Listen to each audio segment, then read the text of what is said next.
Hi everyone, and welcome to my channel where I talk about movies. The movie I want to talk about today comes from Japan, 1953. This is Ugetsu. This is directed by Kenji Mizoguchi. This is one of his award-winning films from the early 50s and included Life of Oharu, a previous film, to Ugetsu, and a subsequent film, Sancho the Bailiff. This is this is my old DVD, Criterion DVD copy. It has since been upgraded to Blu-ray, and last year was upgraded to 4K UHD. Now, if you're not a physical media buyer, it is streaming on the Criterion channel in a very good-looking print. All the supplements, and the supplements in this Criterion edition gets an A+. All those supplements are available on the Criterion channel. I also believe this may be streaming on Canopy for those of you who do not have the Criterion channel. So this is a film based on stories by Ikanari Uda and fantasy stories, two stories that are included in the booklet that comes with this edition, and a screenplay by Mizoguchi's longtime screenwriting compatriot Yuzukata Yoda. And there's an incident, I think, taken from a Maupassant story, and Maupassant was, the complete works of Maupassant were translated into Japanese in the late 1800s, and he was quite a staple of one's reading education. This story is one story, not two stories, combined into one story. It's set in 16th century Japan. Civil wars are going on, and the main character, Genjiro, played by Masayuki Mori, is a farming. He lives in a farming village, but his sidelight is pottery. He believes himself to be an expert potter, and during these times of civil war, the nearby town has been occupied by the winning side, and there's a lot of prosperity that's coming with that. So he wants to go to the town and sell his pottery wares and make some money off of this terrible conflagration that has devoured Japan during this historical time period. His wife Miyagi is played by Kinyo Tanaka. Very familiar actress for those of you who watch a lot of Ozu movies. But before Ozu, she was very much a part of Mizoguchi's cinematic world. I think she'd appeared in 6 or 7 of his films. And then later on, we meet in the fantasy element of the movie, we meet Lady Wasaka, played by Michiko Kyo. Now these are huge stars. Now, we might not be that familiar with them today, or even probably in 1953, but in Japan they were huge stars. In fact, Tanaka and Mori and Kyo, Lady Wasaka, and Mori Genjiro, they were the husband and wife characters in Kurosawa's Rashomon in 1950-51, which was the opening up, the flowering of new Japanese cinema as far as the West would go. And the West seemed to, according to the Japanese studios, they ascertained that Western audiences want historical stories of Japan. So there's a whole bunch of them going into the 50s and the 1960s because of the value of finding an international audience.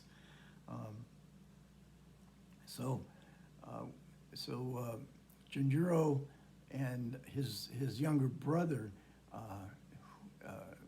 journey to the town. They do, in fact, make a lot of money, which inflames Genjiro to go back and make a whole lot more pottery to make a whole lot more money. So this is a story of sort of male ambition run amok.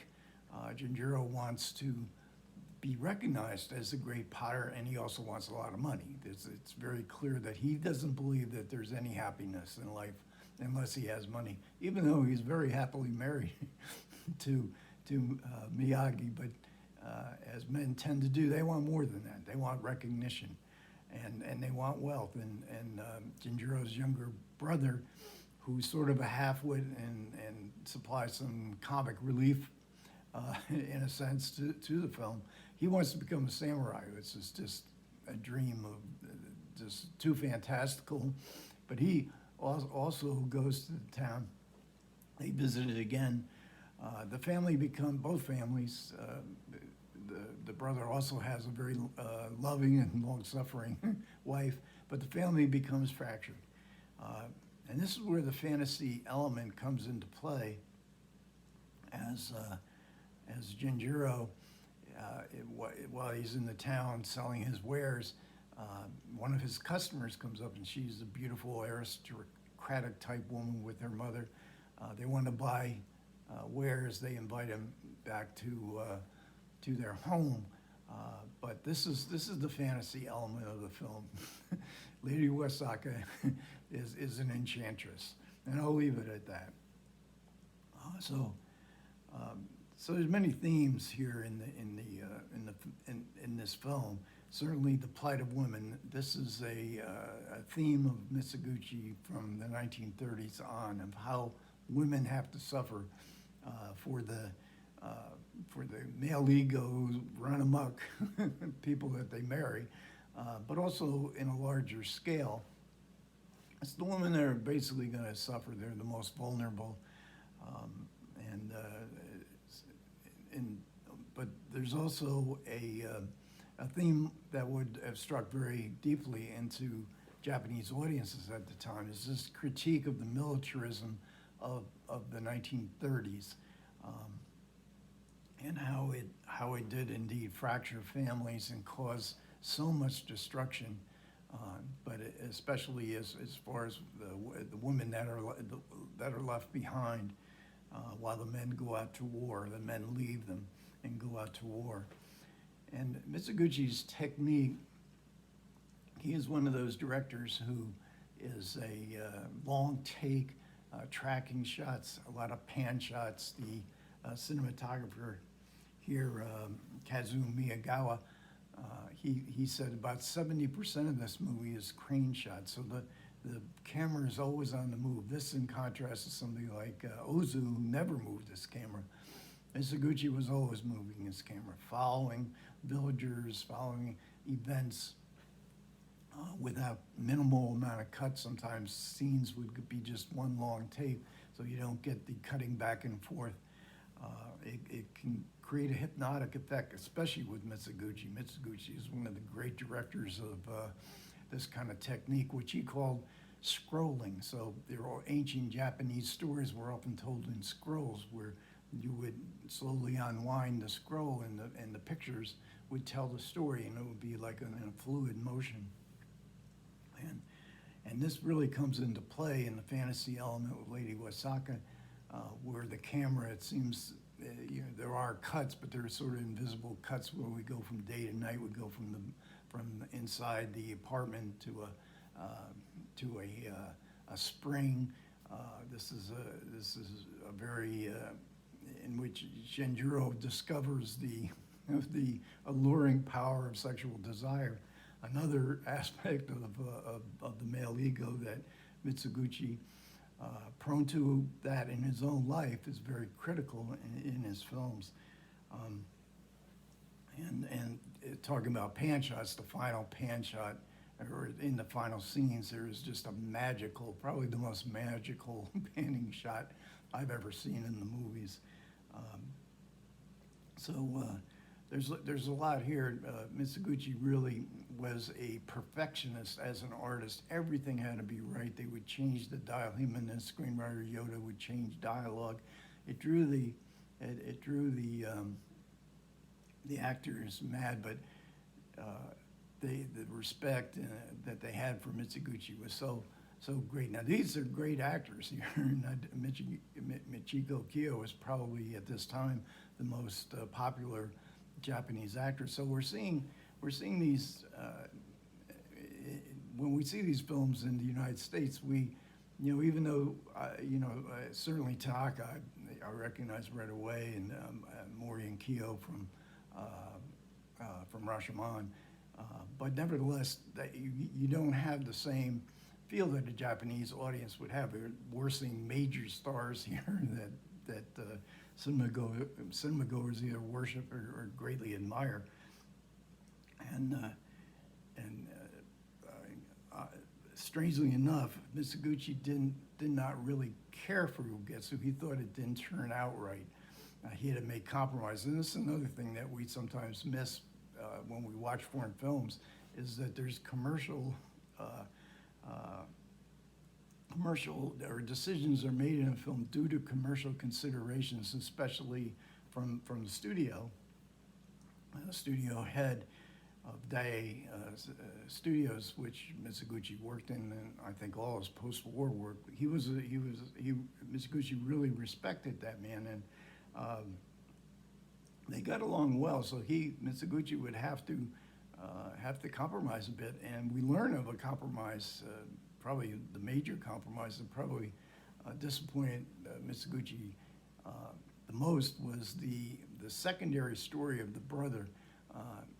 It was much more ironic, perhaps more bleak in Mizoguchi's conception, and the studio needed to soften that. And when you hear the details of how Mizoguchi envisioned this particular character's destiny, I would have loved to see those scenes that Mizoguchi would have shot from that original screenplay.